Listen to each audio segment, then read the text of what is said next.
வருகின்ற வியாழக்கிழமை ஓட்டுப்பதிவு நடைபெற இருக்கின்றது. இன்னும் 2 நாட்கள் தான் இருக்குது. இன்றைய காலம் எங்களுடைய பொதுச் செயலாளர் வருங்கால முதலமைச்சர் எடப்பாடியார் அவர்கள் திருச்செங்கோட்டிலே 6 வேட்பாளர்கள் ஆதரித்து பிரச்சாரம் செய்தார்கள். லட்சக்கணக்கான பேர் அங்கே வந்திருந்தார்கள். நாடு பூராம் அலை வீசிக் கொண்டிருக்கின்றது அண்ணன் எடப்பாடியார் முதலமைச்சர் ஆக வேண்டும் என்று. அந்த அடிப்படையில் குமராவளியின் தொகுதியும் அனைத்து பகுதி மக்களும் சிறப்பான வரவேற்பை கொடுத்துக் கொண்டிருக்கின்றார்கள். நிச்சயமாக நாங்கள் வெற்றி பெறுவோம்.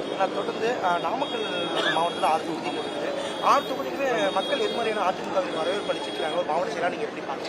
6 தொகுதியுமே சிறப்பான வரவேற்பு இருக்குது. 6 தொகுதி மட்டுமல்ல, நான் ஏற்கனவே சொன்னதை போல தமிழ்நாடு பூர்மே சிறப்பான அண்ணன் எங்கெல்லாம் சொல்லுகிறாரோ அங்கெல்லாம் நீங்கள் பார்த்திருப்பீர்கள். லட்சக்கணக்கான பேர் திரண்டு கொண்டிருக்கின்றார்கள்.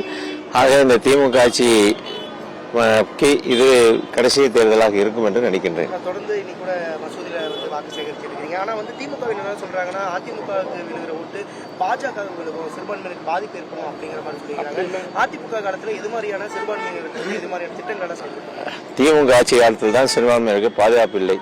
2003ஆம் ஆண்டு பாபர் மசூதி இடிக்கப்பட்ட போது தமிழ்நாட்டில் மட்டும்தான் பிரச்சனை இல்லாமல் மாண்புமிகு அம்மாவர்கள் பார்த்து கொண்டார்கள்.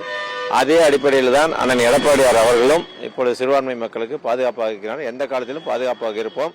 அரசியலுக்காக சிலர் விமர்சிக்கின்றார்கள். எங்கள் கொள்கை வேறு, பாரதிய ஜனதா கட்சியினுடைய கொள்கை வேறு. நாங்கள் சிறுபான்மை மக்களுக்கு எப்பொழுதும் பாதுகாப்பாக இருப்போம்.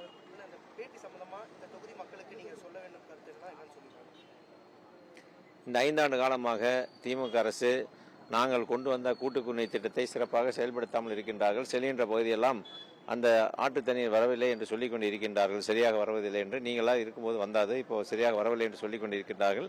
ஆனால் வந்தவுடன் முன்னுரிமை கொடுத்து அனைத்து பகுதிகளுக்கும் அந்த மேட்டூரிலிருந்து பூலாம்பட்டியிலிருந்து வருகின்ற தண்ணீரை கொடுப்போம்.